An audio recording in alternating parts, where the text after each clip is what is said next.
In front of me is INFINIX Zero 30, and today I would like to show you how you can operate voice recorder.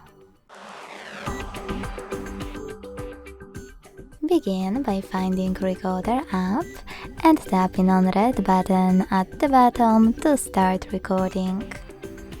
Then hit allow. As you can see, recording is on. To pause it or unpause it, use the same red button.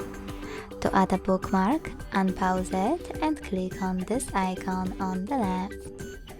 To end it and save it though, select checkmark on the right. Now to access your recording, you need to click on it.